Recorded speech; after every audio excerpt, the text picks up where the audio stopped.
François Compaoré devrait rester en France, du moins pour le moment. Le frère de l'ex-président Blaise Compaoré ne sera finalement pas extradé vers le Burkina Faso. La Cour européenne des droits de l'homme s'y est opposée.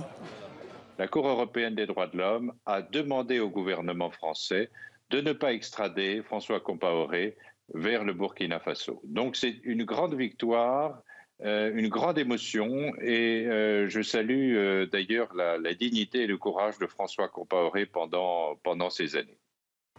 Vendredi dernier, le Conseil d'État français avait validé le renvoi de François Compaoré, 67 ans, dans son pays.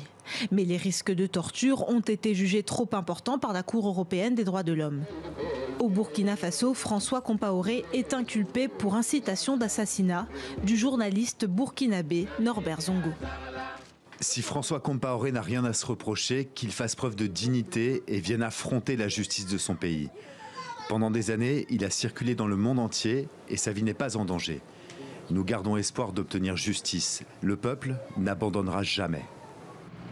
Car l'affaire François Compaoré, c'est d'abord l'affaire Norbert Zongo, un journaliste d'investigation redouté des puissants qui enquêtait sur le meurtre du chauffeur de François Compaoré.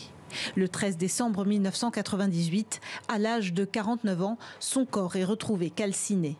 Le classement du dossier en 2006 fait exploser la rue qui finit par chasser du pouvoir Blaise Compaoré en 2014. Un vent de révolte qui avait relancé l'affaire toujours non élucidée 23 ans après les faits.